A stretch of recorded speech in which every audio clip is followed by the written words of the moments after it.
Le grand dialogue. Sigi Kafoba. Edouani wa Makaran. Le grand dialogue, l'émission de débat du studio Tamani sur votre radio. Chenni Beri. Halud Mauni. Chenni Beri. Sigi Kafoba. Le grand dialogue. Pourquoi les logements deviennent de plus en plus chers au Mali? C'est le thème du grand dialogue de ce soir. L'accès à un habitat au Mali devient de plus en plus difficile. Les prix des maisons sont aussi élevés. Un manque de réglementation du secteur immobilier. Comment renverser cette tendance? Où en est-on avec le décret présidentiel obtenu en 2015 par rapport à l'usage d'habitation? Le grand dialogue de Studio Tamani pose donc le débat avec ses invités. Mahamadou Welegem, directeur national adjoint de l'urbanisme et de l'habitat au téléphone. Dr Mohamed Kassoum Djire, enseignant-chercheur à l'université de Bamako.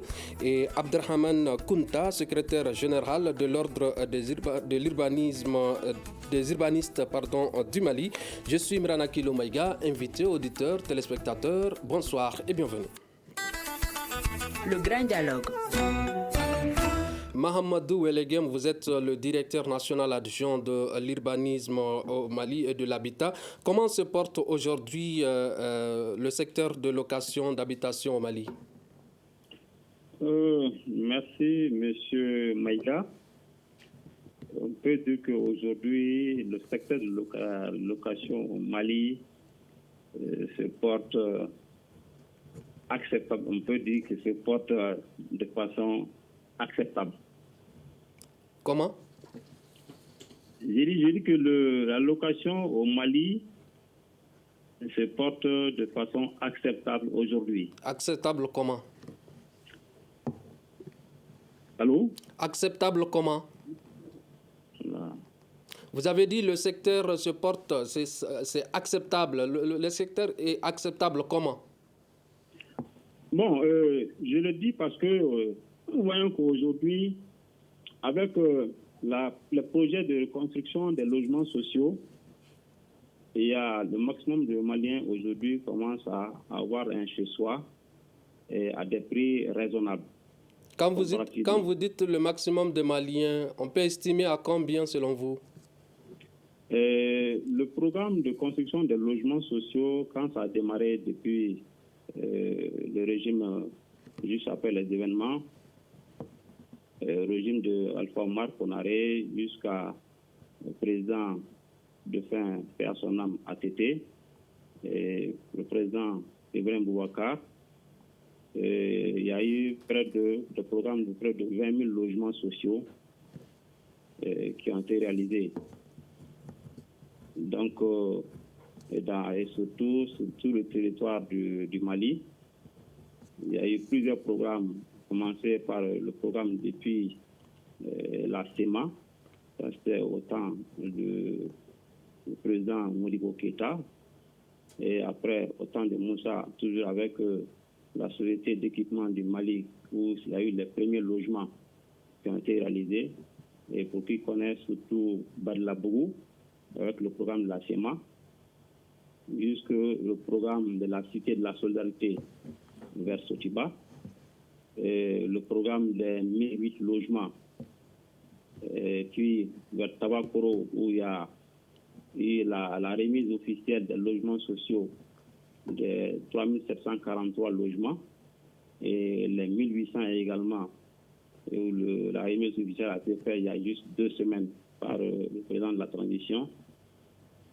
Et puis, dans les différentes régions du Mali, où le programme était étalé dans les différentes régions de Kaï à Kidal, où l'État a eu à réaliser des logements sociaux à des prix très abordables pour la population, où le slogan était « Un Malien, un toit ». Donc l'État, dans ce cadre-là, a réalisé beaucoup de logements, comme je l'ai dit au début. Avant d'arriver au logement, comme vous le dites, avec 20 000 logements réalisés par l'ancien président Ibrahim Boubacar Keïta, aujourd'hui, le secteur de location dans lequel la majorité des populations se trouve se porte comment? Le Malien, aujourd'hui, de plus en plus, commencent à construire des appartements, ce qui n'était pas dans le temps, où chacun voulait avoir son chez-soi. Mais aujourd'hui, nous constatons à travers la ville que des particuliers quand même se donnent à des projets de construction des petits appartements où sur des parcelles, vous pouvez avoir 3 à 4 appartements pour qu'ils mettent en location pour les citoyens. Et c'est pourquoi j'ai dit que le logement aujourd'hui, nous pouvons dire que dans l'ensemble est acceptable comparativement aux autres années. Maintenant, ça, je ne rentre pas dans le cadre des détails des prix et autres, mais en termes de logement, en plus des logements que l'État réalise, il y a beaucoup de particuliers également qui font des projets d'appartements qui mettent en location.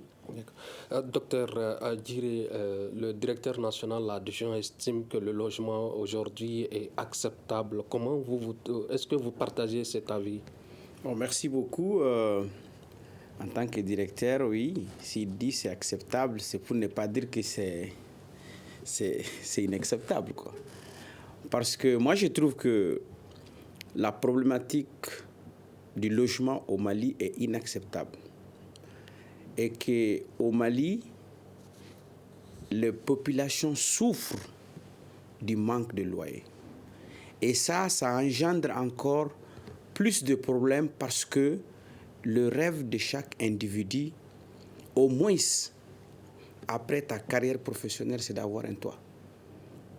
Je remercie le gouvernement à travers la stratégie nationale de logement depuis 2005 qui avait une idée, c'est-à-dire comment améliorer les logements, parce que le logement social, c'est surtout à Bamako, ça pose problème. Parce que c'est à Bamako qu'il y a la spéculation foncière. Parce que tous ces problèmes que nous avons aujourd'hui, c'est dû aussi aux gouvernants, c'est dû à la spéculation foncière, c'est dû au manque de volonté politique pour mettre en œuvre nos textes.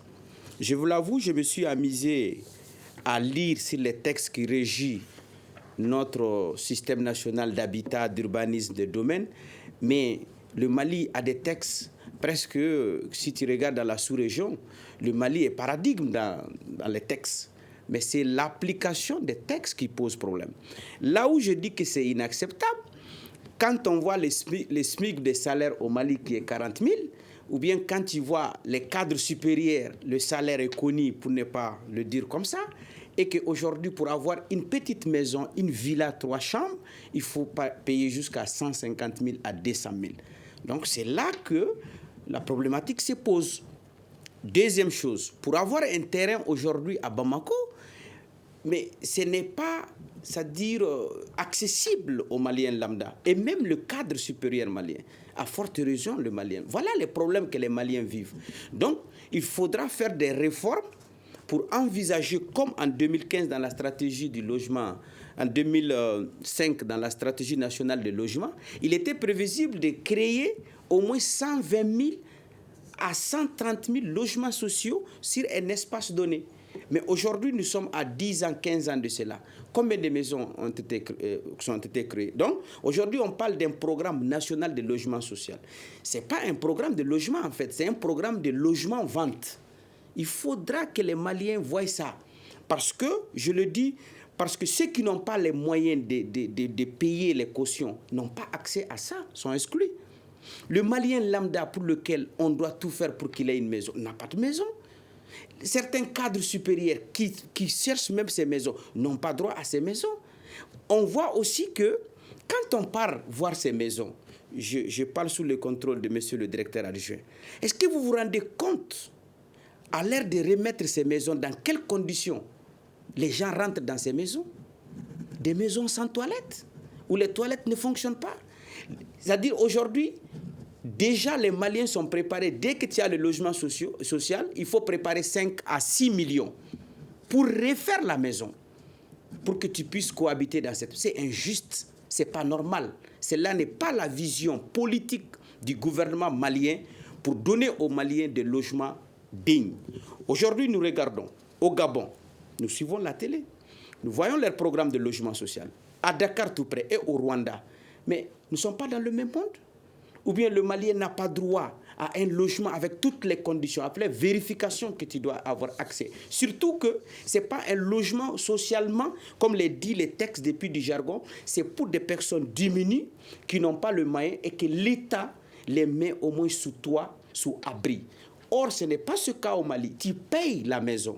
Ça fait 31 millions les F4. Imagine, tu payes une maison à 31 millions durant des vingtaines d'années et en dehors de ça, à l'heure de rentrer dans la maison, tu dois dépenser 5 à 6 millions pour refaire les toilettes, la culture, les peintures. Il n'y a pas de route. Donc, voilà les problématiques que les Maliens lambda souffrent, que les Maliens même qui prennent le logement. Mais maintenant, à cela ne tient, monsieur le directeur, nous remercions le gouvernement. Parce qu'au moins, ils ont cette volonté. Si nous revenons par rapport au loyer dans lequel on se trouve aujourd'hui, oui. Qu'est-ce qui explique, selon vous, cette cherté de loyer? La cherté des loyers est directement proportionnelle au gain. C'est-à-dire que les Maliens, le SMIC, les salaires et la spéculation foncière. Parce que ceux qui ont les loyers, quand ils viennent voir les immobiliers au Mali, c'est qui? La majorité sont des administrateurs. Un. Et de deux, ce qui fait que... Parce que la croissance démographique au Mali est partie de 20 à 25 000 par an, par habitant. Donc ça justifie. Lors des indépendances, il a parlé, il y avait moins de millions d'habitants à Bamako. Aujourd'hui, nous sommes à 3 millions, presque 4 millions d'habitants. Et pour dire encore, la planification, ça s'est fait dans le temps.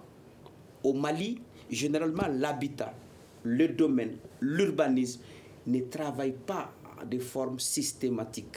C'est-à-dire qu'ils doivent organiser un système intégré à travers lequel tous travaillent ensemble. Moi, je pense que c'est la seule manière de prévenir tous ces problèmes d'habitat que nous avons et de prévoir des logements hors de Bamako. D'accord. Monsieur Kounta, vous êtes le secrétaire général de l'Ordre des urbanistes du Mali. Le directeur national adjoint estime que la problématique de logement est acceptable. Mohamed Kassim Djiré estime qu'il est inacceptable et que le problème se situe au niveau de la spéculation foncière. Qu'en dites-vous par rapport à ça? Merci beaucoup. Je remercie Studio Tamani pour cette initiative autour de ce sujet qui est très important et très capital pour l'ensemble des Maliens. Moi, je veux d'abord qu'on éclaircisse une chose, parce que je vois qu'à chaque fois qu'on nous appelle pour parler des problèmes relatifs aux fonciers, au logement et tout, j'ai l'impression que toutes les interventions tournent autour de Bamako. Le Mali ne se limite pas à Bamako, il faut qu'on comprenne cela. Mais je suis conscient quand même qu'il y a trop de pression sur Bamako.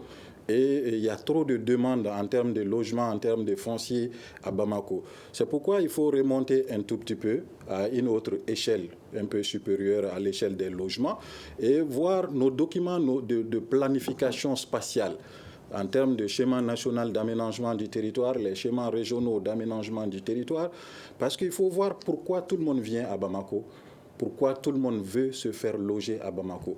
C'est parce que nous avons concentré l'ensemble de nos activités et tout à Bamako. La déconcentration des activités économiques et administratives n'est pas totalement réelle pour le Mali jusqu'à présent. Je parle sous le contrôle du docteur Djiré. Et pour les universités, en dehors de l'université de Ségou, dans quelle autre région il y a une université publique au Mali ? Je ne pense pas. Si ce n'est pas Ségou, ça n'existe nulle part. Donc, quand vous êtes à Gao, vous êtes à Kaï pour faire le passeport, vous venez à Bamako. Vous finissez l'université ici à Bamako pour avoir un emploi. C'est beaucoup plus facile de l'avoir à Bamako que de retourner dans votre village à Ouatagouna ou à Oussoubi-Djandjan pour chercher de l'emploi là-bas. Donc, il y a lieu vraiment de voir pourquoi les gens se déplacent, pourquoi tout le monde veut venir à Bamako. C'est pourquoi quand vous avez demandé d'aller réaliser des logements ailleurs, on ne peut pas réaliser des logements sans des activités économiques. Loger les gens loin de leur activité économique, c'est de leur créer des problèmes. C'est ce que nous constatons aujourd'hui, même pour les logements de Tabakoro. Ce qu'on est en train de réaliser à Niamana et autres, c'est des gens très souvent qui franchissent le fleuve Niger pour venir au niveau de la rive gauche et travailler.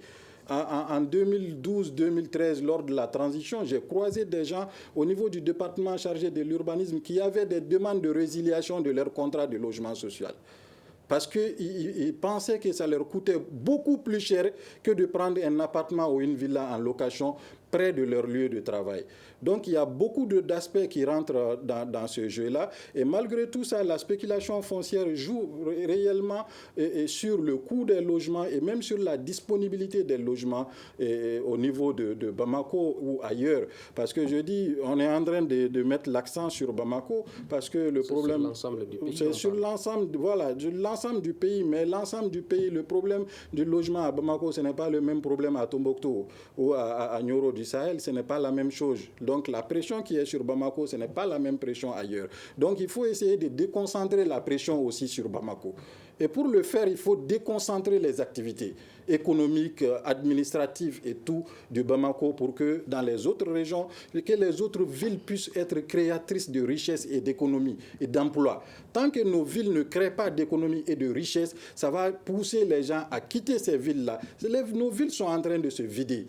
Les villes vont se vider et tout le monde va venir vers la richesse. Et la richesse du Mali aujourd'hui est concentrée à Bamako. Il faut trouver une solution à cela.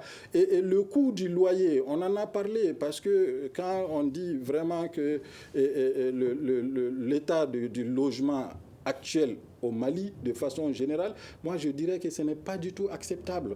On peut faire mieux. On peut faire mieux, on peut proposer mieux. Les logements que l'État... On peut faire mieux, on peut proposer... Qui est on c'est qui? On, c'est l'État. La décision doit venir de l'État, mais pas que de l'État. Parce qu'il y a d'autres acteurs aussi qui accompagnent l'État. L'État a accordé des avantages aux promoteurs immobiliers. Au Mali, on ne doit pas attendre aussi que l'État propose tout et qu'il nous amène un programme tout fini et nous appeler en tant que promoteurs, architectes, urbanistes pour dire voilà ce que vous devez faire, je vous paye tant. Mais il faut que les gens réfléchissent et qu'ils proposent eux aussi à l'État. Donc nous avons constaté, M. Diré vient de le dire, aujourd'hui les types de maisons qui sont proposées dans les logements sociaux ne répondent pas aux besoins des Maliens. La quasi-totalité des logements sociaux font objet de transformation aujourd'hui parce que ce qui est proposé ne satisfait pas la personne qui rentre là-dedans. La personne est obligée d'améliorer et d'apporter d'autres commodités. Et comme il a dit, très souvent, c'est des maisons inachevées. Parce que quand je rentre dans une maison, je ne trouve pas de matériel électrique. Je trouve que les sanitaires ne fonctionnent pas. Je dis que c'est une maison inachevée. Donc, si c'est le cas, franchement, il y a lieu vraiment de revoir notre politique nationale même du logement, de l'habitat, et de revoir aussi les types de logements que l'État est en train de produire et mettre à la disposition des gens. Donc, pour revenir un peu à la spéculation foncière, je dis que ça aussi, c'est surtout à Bamako. La pression foncière, c'est surtout à Bamako et dans certaines grandes villes ou capitales régionales du Mali. Donc, quand les gens achètent le foncier très cher, ils achètent les matériaux de construction coûtent excessivement cher au Mali. Le ciment, malgré qu'actuellement nous avons plusieurs usines de cimenterie, mais la tonne du ciment qui est fabriquée au Mali ici coûte le même montant que ceux qui viennent de la Côte d'Ivoire ou du Sénégal. Donc il y a lieu vraiment de revoir tout ça pour que les gens puissent accéder aux matériaux de construction à des coûts raisonnables, parce que vous allez construire, quelqu'un qui construit une maison aujourd'hui entre 50 et 100 millions, il met en location, il n'a pas plus de 150 000 francs par mois. Donc, il a besoin de plusieurs années en ce moment pour amortir son investissement, ce qui pousse certains investisseurs à rehausser un peu le prix du loyer. Donc, c'est ce qui rend la chose inadmissible. Donc, il faut que l'État prenne ses responsabilités et fasse des propositions concrètes et prenne des mesures concrètes et essayer d'appliquer aussi à la règle les textes qui ont été adoptés. Mahamadou Awelegem, vous venez d'entendre les deux intervenants. Il y a d'abord Mohamed Kassoum Diré, qui est enseignant à l'université de Bamako, qui estime que les conditions dans lesquelles les gens rentrent dans les logements ne sont pas acceptables. Il estime que pour avoir un logement social, il faut d'abord payer 5 à 6 millions de francs CFA. Et également Kunta qui parle qu'il faut revoir la politique nationale du foncier et revoir également la déconcentration. Que dites-vous? Est-ce qu'il y a une politique par rapport à ça? Merci, M. Maïga. Vous êtes là? Oui. Allez-y. M. Maïga. Allez-y. Voilà, donc pour rebondir sur les deux collègues débatteurs, c'est-à-dire qu'il ne faut pas, comme l'a dit Kunta d'ailleurs, qu'il ne faut pas limiter la problématique de logement au niveau de Bamako seulement. Bamako représente 15% de la population, c'est 3 millions sur 20 millions. Vous partez à Ségou, dans les mêmes conditions de logement, vous n'avez pas les mêmes problèmes. Vous partez à Sikasso, ce n'est pas le cas. Vous partez dans d'autres régions, ce n'est pas le cas. Donc, il ne faudrait pas résumer seulement ce problématique de logement. Là où vous estimez qu'il y a le problème, qu'est-ce que l'État est en train de faire pour soulager ces populations-là qui sont dans ces difficultés-là? Je vous dis, quand vous suivez l'évolution des choses, les premiers logements qui ont été donnés en son temps, c'était des F2.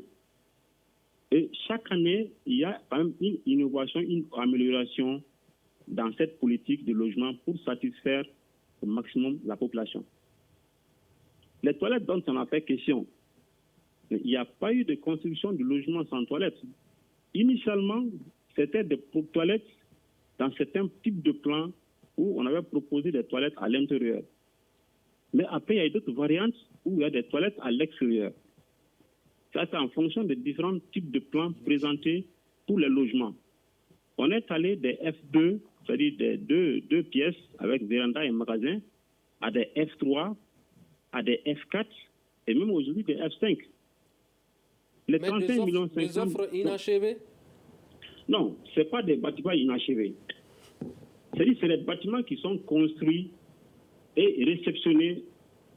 C'est comme ça, souvent, ça prend du temps avant l'attribution et c'est des actes de vandalisme qui sont constatés.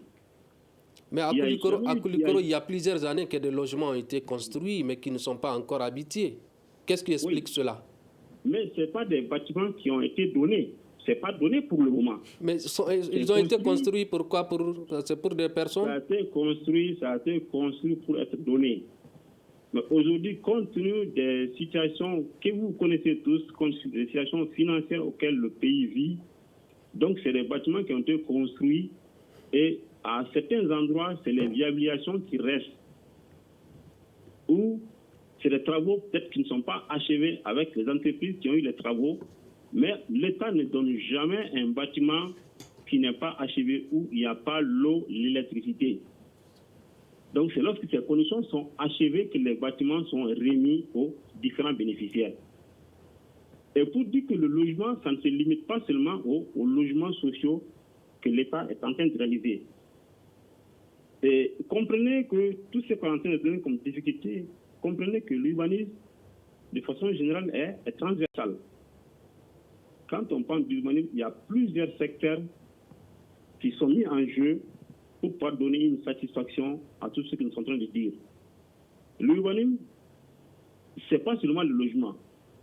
Il y a le volet électricité, il y a la mobilité qui est mise en profit, il y a les différentes activités socio-professionnelles qui sont là, et c'est le fait que tout le monde est concentré et que toutes les activités sont menées à un endroit, et c'est ce qui rend souvent le coût de location difficile.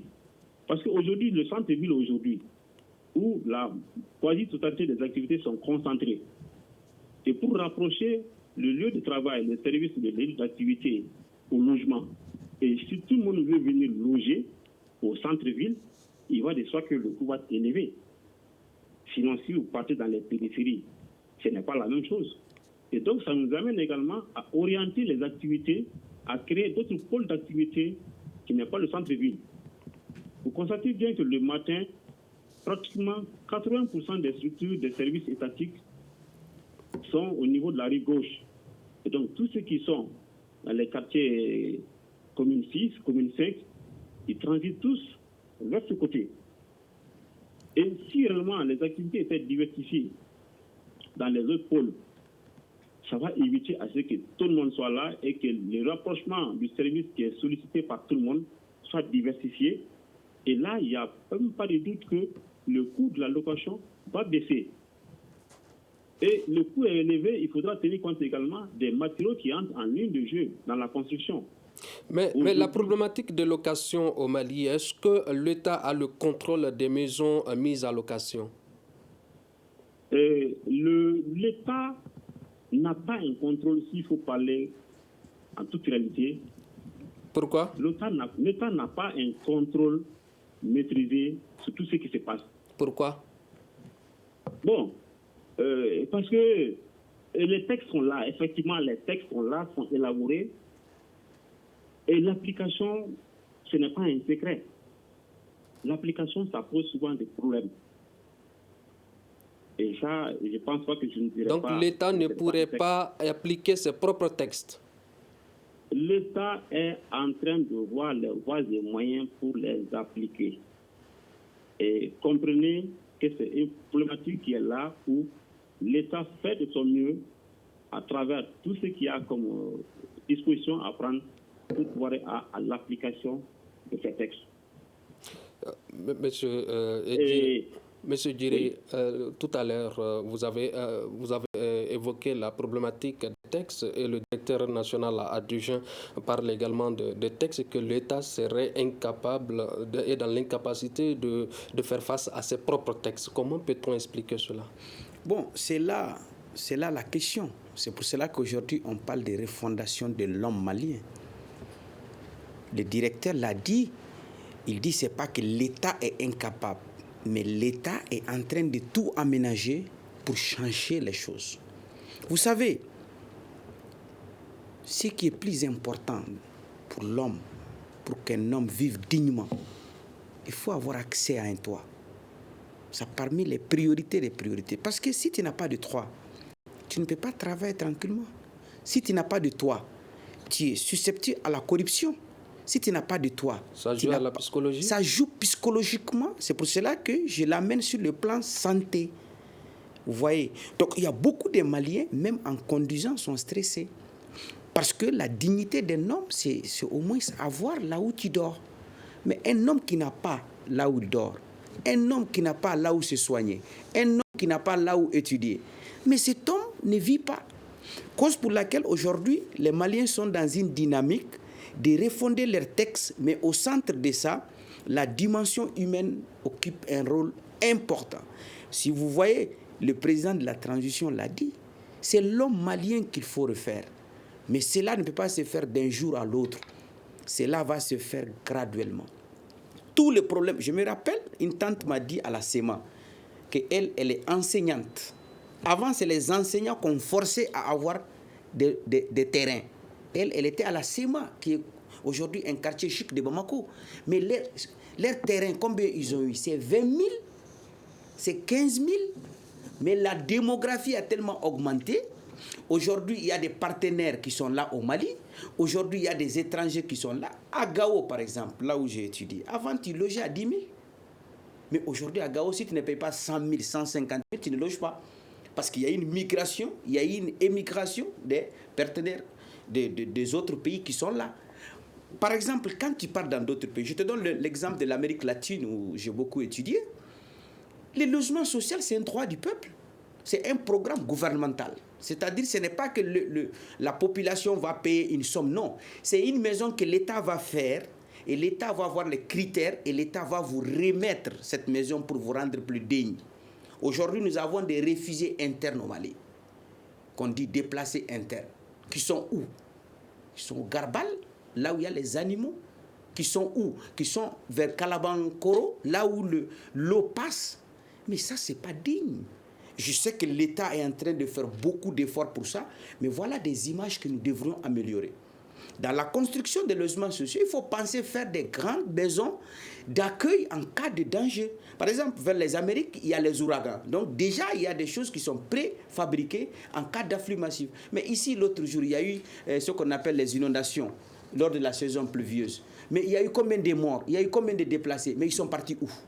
On est obligé d'envoyer des grandes écoles pour mettre... Donc voilà pourquoi le collègue a dit à Djaouékoui, Kunta, non? Oui. Voilà, il dit, c'est-à-dire il faut que le domaine, l'urbanisme, et de façon transversale, puissent travailler ensemble pour prédire, c'est-à-dire préparer le Mali nouveau dont on parle. J'étais l'autre jour, je partais à Ségou. Vous sortez de Bamako, à 50 km de Bamako, mais c'est de l'espace vert qui est partout. Mais pourquoi ne pas créer une nouvelle ville de Bamako? Ça fait partie de l'urbanisme. C'est parce que c'est l'urbanisme qui va prévoir que dans cette nouvelle ville, tu auras tout ce qu'il faut et les gens auront accès à l'éducation, à la santé, à des maisons.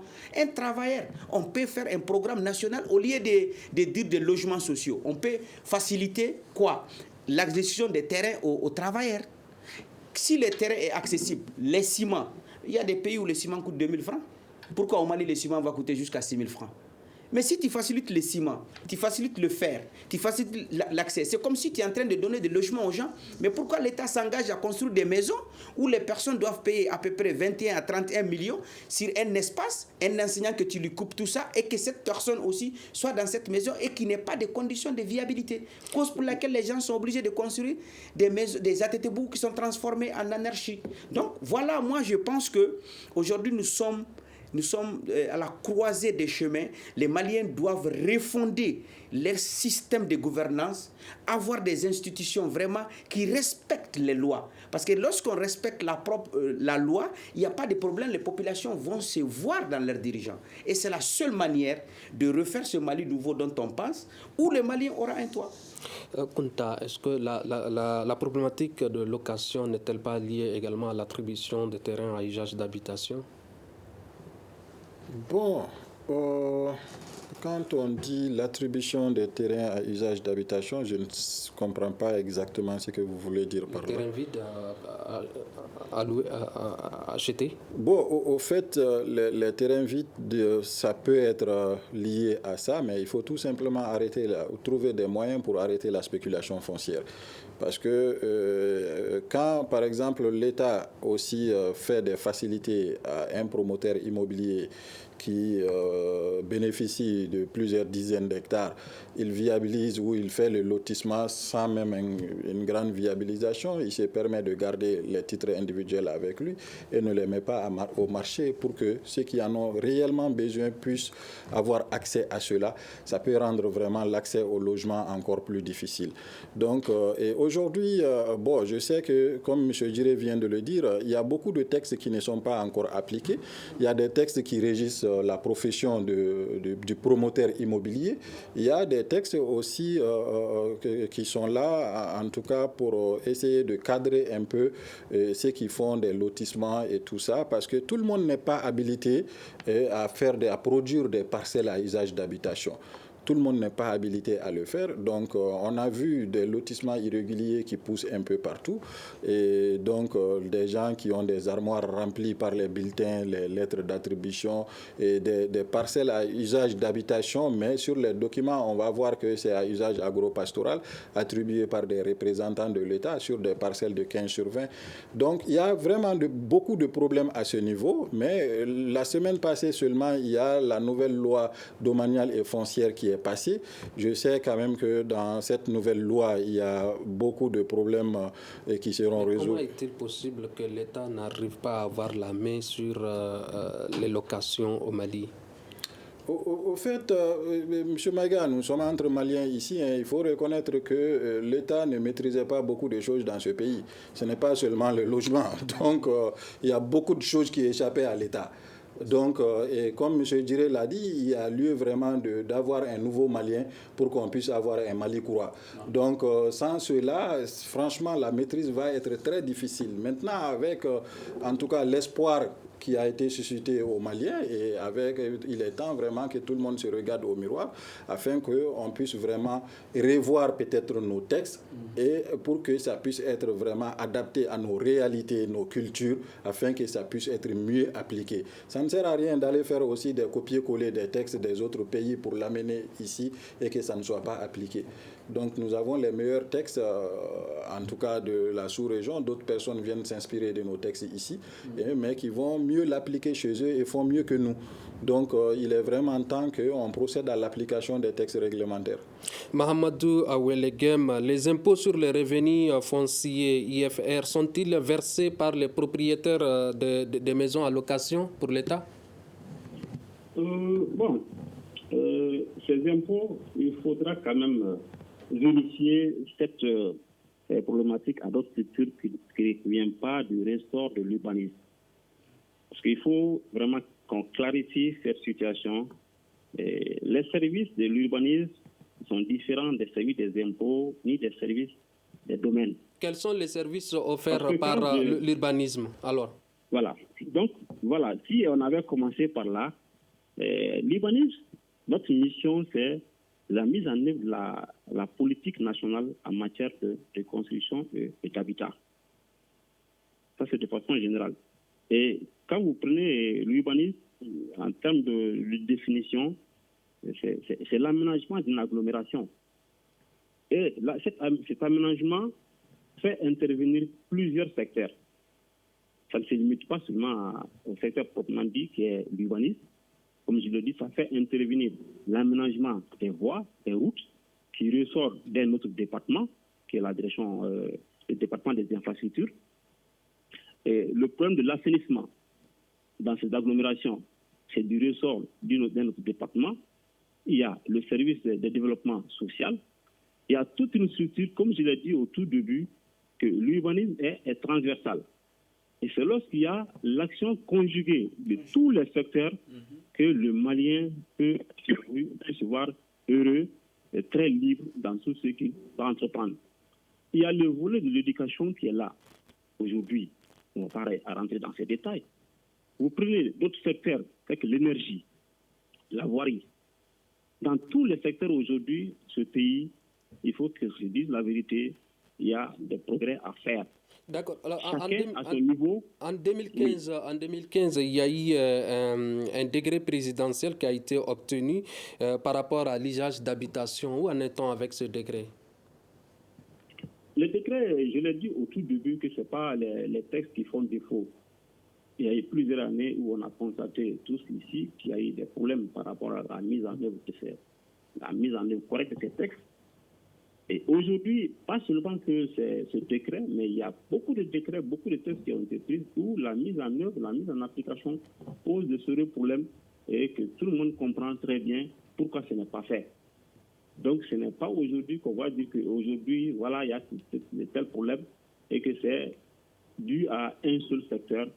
Mais les efforts sont quand même sont en train d'être mis en œuvre pour pouvoir réellement faire appliquer ces textes à hauteur de souhait.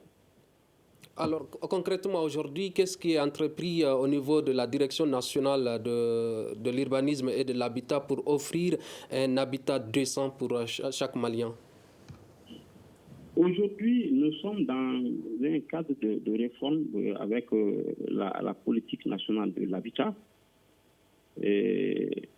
Aujourd'hui, en ce qui concerne le problème de parcelles, que tout le monde constate aujourd'hui à Bamako, où c'est des opérations irrégulières par X ou Y pour donner des parcelles à des gens. Et l'urbanisme est lancé aujourd'hui à des dispositions qu'ils sont en train de prendre et c'est beaucoup avancé également pour une régularisation de ces opérations qui sont constatées afin de pouvoir freiner cette anarchie que nous constatons tous dans la gestion foncière. M. Kouta vient de le dire tout de suite avec la nouvelle loi domaniale, où des dispositions pour l'application de cette loi on permet également à avoir lutté considérablement contre ces spéculations. Et l'État également est en train de mettre en place, si vous voyez aujourd'hui avec les NINA 4 qui sont là, c'est pour aller vers quoi? C'est pour pouvoir maîtriser l'occupation des parcelles, trouver, vérifier qui a quoi, qui fait quoi avec, et au finish, imposer des impôts sur ces parcelles pour éviter à ce qu'un individu puisse se retrouver avec 10, 20, 30, 40, 50 parcelles. Mais si il sait qu'il doit payer des impôts après une identification claire et nette de tous ces patrimoines, et ça va amener les gens à ne pas chercher à se faire beaucoup de parcelles, puisque ces parcelles vont être encore plus chères pour toi si tu dois payer chaque année des impôts ou des redevances pour l'État. Mais toutes ces dispositions-là vont prendre combien de temps pour que les Maliens puissent être au moins édifiés? Bon, ces dispositions sont en cours. C'est en cours. Et aujourd'hui, comme l'a dit au tout début, le Malien, de façon générale, entre guillemets, vous allez m'excuser le terme, a besoin d'être, entre guillemets, formaté. Et à partir de là, ces textes sont là. L'application en ce moment ne posera pas de problème si réellement on est tous prêts à respecter nos textes, comme ça a été vraiment pris par les hautes autorités. Monsieur, le défi de l'habitat peut-il être relevé par les autorités du Mali? Oui, comment non? C'est-à-dire, comme je l'ai dit, tout dépend de la volonté politique. Et pour avoir la volonté politique, il faut avoir une vision politique. Aujourd'hui, je pense que ce n'est pas seulement les autorités, sinon les Maliens sont en train de... Mais comment y parvenir? Comment y parvenir? C'est-à-dire, pour y parvenir, ça dépend des hautes autorités.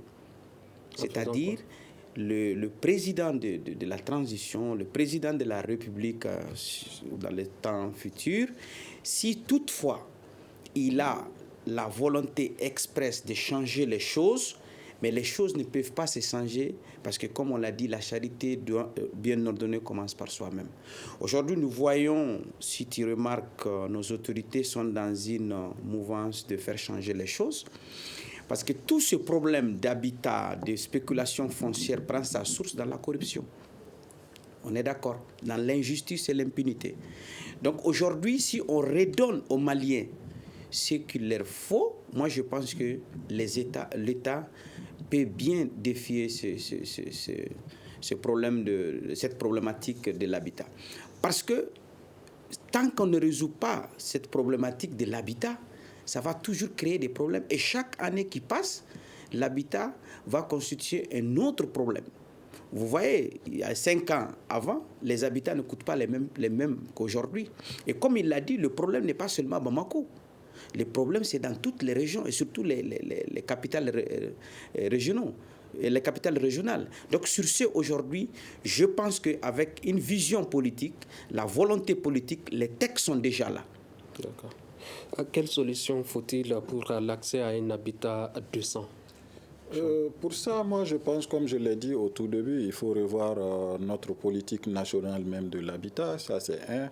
De deux, il faut accorder plus d'importance aussi aux outils de planification spatiale de façon générale pour pouvoir quand même créer des pôles attractifs ailleurs qu'à Bamako qui vont permettre en tout cas aux gens d'aller chercher à se faire loger ailleurs qu'à Bamako pour réduire un peu la pression sur Bamako.